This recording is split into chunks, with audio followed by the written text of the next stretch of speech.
What's up, guys? Welcome back to Let's Play Zoids Infinity Fuzors! So now we're going to continue on with the tournament mode, or the arcade mode rather, and we're going to be using a different Zoid this time, of course. I'm going to be trying to be demonstrating all of them that are available at the beginning here. There might be some that unlock later, I'm not 100% sure. The three different factions here are basically three different scenarios of opponents. I have no idea what the difference really is because I can't even really read the dialogue because, you know, it's all in Japanese and whatnot, and all the text is in kanji.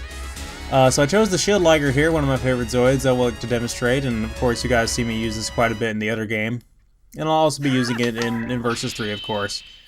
A staple, if I didn't say so before, it's like the big, tough, mid-sized military Zoid for the Healing Republic. The rival to the Sabre Tiger for the Empire. Anyway, our first fight is just against a regular Command Wolf, which in the third scenario for this arcade mode, apparently the Command Wolf you fight is blue, and it's like in the third round or something like that. You fight a Red Horn first. I'm not sure why they did that, but it's probably just because it's different characters, slightly different specs on the Zoids, that kind of thing. If I didn't say so before in the previous video, because it's been a long time since the previous video, every Zoid in arcade mode has exactly 10,000 health. It's just their stats differentiate each other, and so you have more of an arcade style fight than in the story mode. I have been playing the story mode quite a bit. It's not quite to the point to where it's ready to be LP'd though, so that might be further down the road. It might actually be after Zoids Versus 3, because I'm getting really impatient to record that game, because test playing is going awesomely so far. Yeah, I'd like to comment, if I can, about the fact that this LP has taken so long to get off the ground, because, you know, I had the issue where the computer updated and the capture device would no longer record audio, so I had to completely upgrade to a new setup, and then the new setup refused to record standard definition footage like this without having huge frame rate drops. And so I finally got it fixed to where I can record, you know, full frame in HD, and it actually looks really good now.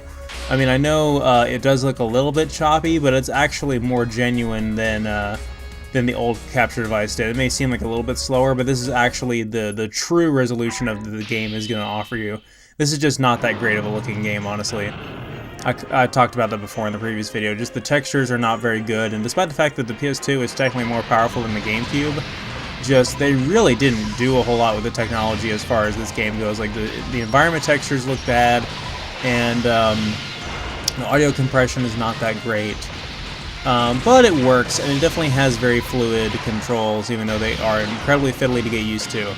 And I had to do like a really long, thorough test run through the campaign to even get myself grounded for this for this recording right now.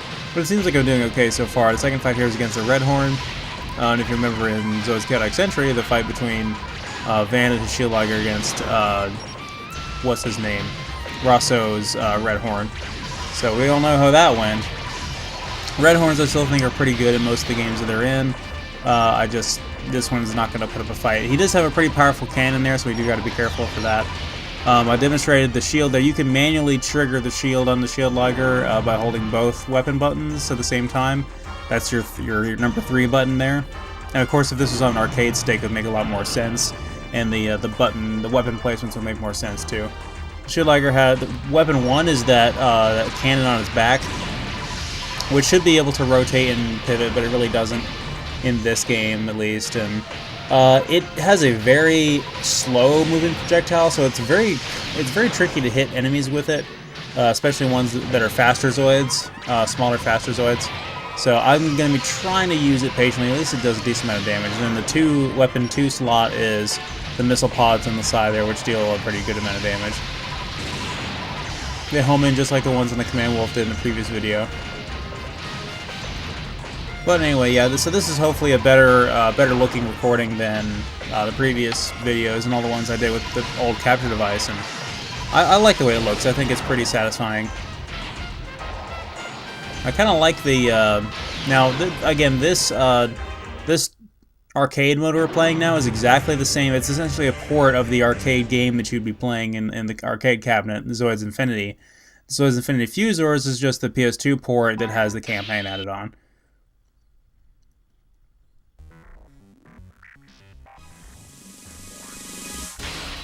Alright, now moving on to our next fight against a Sabre Tiger. Right on.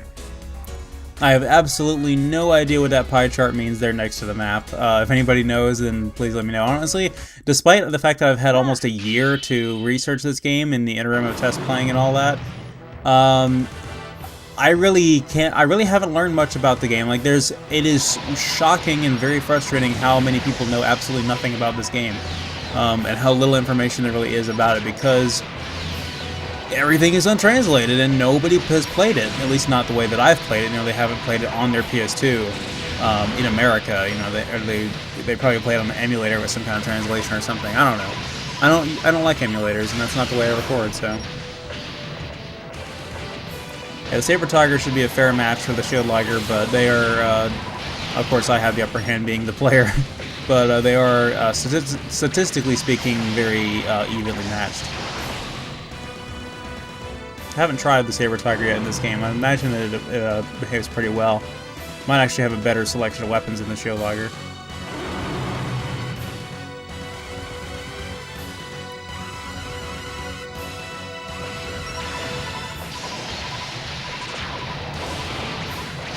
Yeah, he's got the underbarrel shock cannon. He's also got the cannon on his back that's pretty good. We don't actually have the underbarrel shock cannon thing in this game, Shield Liger. We can probably buy it or unlock it or equip it to that slot, but I tried to customize my setup before the beginning of this arcade mode, and it doesn't work. In arcade mode, you have the Zoids essentially stock with everything that you have on. In the campaign, you can buy stuff and customize it with your battle points there. See the BP there at the bottom? That's battle points that you can use to buy and unlock stuff, and I'll mention that again when we get to the campaign. But it's probably going to require a little bit of experimenting to figure out what is the best setup for certain Zoids.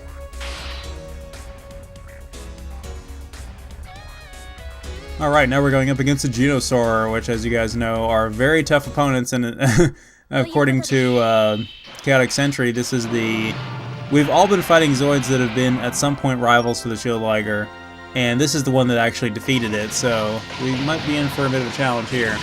And this is where it starts to get hard. As you guys can probably tell, because this game is an arcade port and it's essentially a 3D fighting game, it's Japanese. All those things combined, this game is going to be very hard and very unforgiving. But that being said, it's not really that difficult.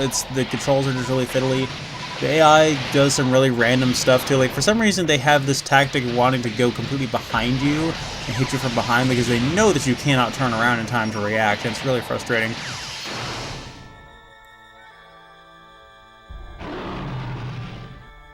Alright, that was pretty close there. He knocked me down to like a third of my health, or less even, but I was able to take him down.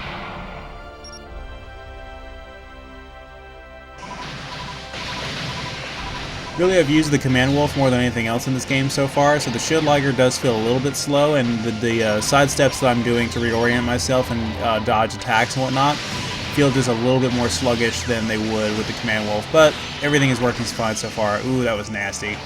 About a half health because of that melee attack there. The Judo Store has a very, very dangerous melee attack, and he also has that charged particle beam, of course. Now, the melee attack for the Shield Liger actually is, if you were to, much like all the other melee attacks in this game, it's one single swipe, it's one single move, it's not like a series of melee combos. So it's one, oh man! Oh, I spoke too soon about the charged particle beam. Man. Okay, yeah, so he completely destroyed my Shield Liger there with that. And he earned that. Like I said, I warned myself about it out loud and then didn't do anything about it, so.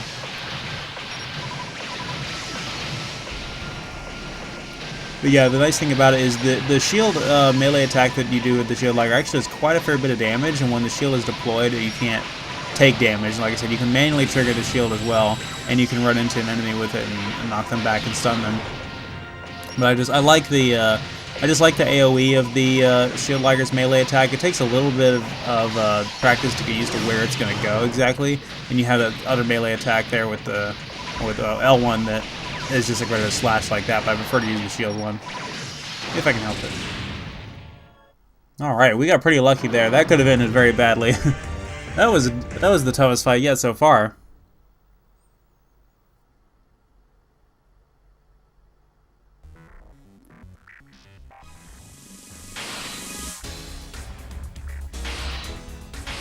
Alright, so now we're moving on to a fight with the Gojulus, and as I've said before in Zoids Battle Legends, or Versus 2, the Gojulus are very tough. So this map, though, is very interesting because this map will allow us to take advantage of cover and just kind of peek in and out to deal damage to this thing, because we do not want to get too close to this thing. Let me tell you, it has a vicious melee attack, and it deals a ton of damage with all of its attacks. Nice thing about it, though, is it's really big and really slow, so it's not exactly going to be hard to hit.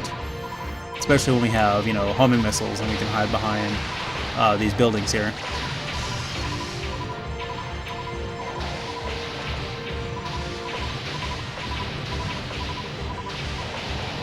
Trying to be ever so patient so he'll come out there.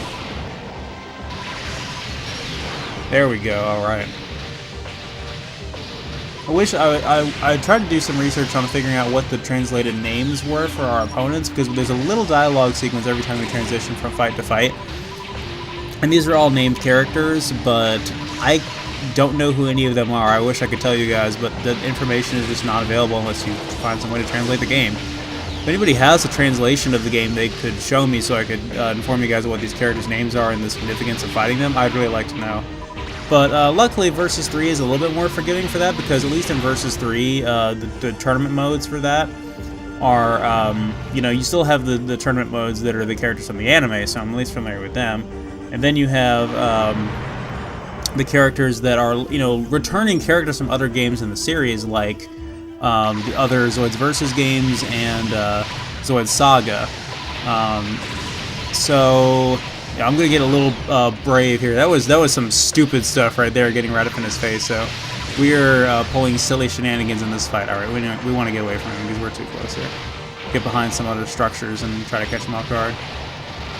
We did really good though. He's already almost dead, and we took a lot of damage away from him.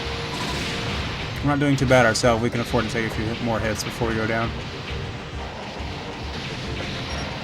But yeah, like I said, the story in Versus 3 is the same way. Ooh, nice! I got a cross counter. We like both meleeed at the same time when I use my special move there. That I'm not exactly sure what context that triggers in, but it's very hard to do, and that's the first time I've done it with the Shield Liger. See, something is going on here in the story, like the ground is shaking, the characters are talking, but I have no idea what it is because I can't read any of the dialogue. All the spoken dialogue is in Japanese as well, so...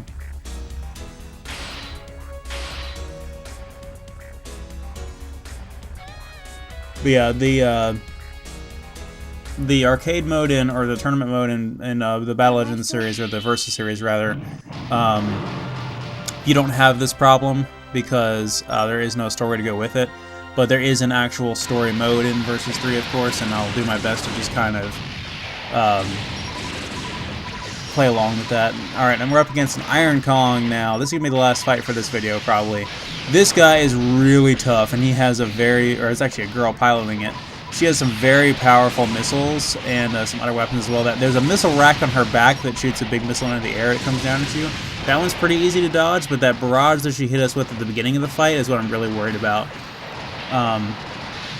So I got to be careful with this one. Luckily, again, it's another big target, so my missiles can hit it pretty easy. And even the primary cannon the little cannon on top of the thing can hit it pretty easy. So not really freaking out. I've almost got it. This is going to be close, though. If I know when those missile barrages are going to come at me, I'll manually engage the shield. And the shield recharge is a lot faster than in Battle Legends or Versus 3, so it seems like the shield might be a little easier to use, like with Twitch reflexes than in that game. Because in that game, it's like when you use the shield, you've got to commit to it because it has such a long recharge after you use it, even if you don't deplete it all the way. Alright. Oh, that was exactly what I was afraid of. And it keeps doing more damage to me after I'm down, that cheap little... or she, whatever. Yeah, that's it. I've lost this round. Yeah, those missiles are very dangerous. Like I said, I told myself they would be a threat. This is definitely not a stock Iron Kong, at least not from what we're used to, but maybe in this game it is. Yeah, that's how the shield can be useful, is when you know you're going to lose a melee exchange, or if you're facing the wrong way like I was, you can correct it. Yeah, I knew I wasn't going to be able to get out of that one. Alright, should be able to beat her around 3 though. That'll seal the deal. A lot of the fights in the campaign, you don't necessarily have to fight a whole match against that opponent. You can just it might be one fight. The first person run out of health wins. All right, I dodged all of them. That was what I was really aiming for there. No pun intended. Now I have the now I just have so much more health, and I have the advantage now. I would not want to get into a melee exchange with an Iron Kong with any other Zoid, really. This is dangerous. Alright, I think I have this fight in the bag, though. That was close at the beginning of the fight there. Crap, I might be opening myself up here. Gotten pretty lucky with these dodges so far. Ooh, that was not even intentional. That was just Twitch reflexes right here. I blocked that whole missile barrage with the shield. That was awesome. I couldn't do that again if I tried. Alright. So that's it for the Shield Liger, guys.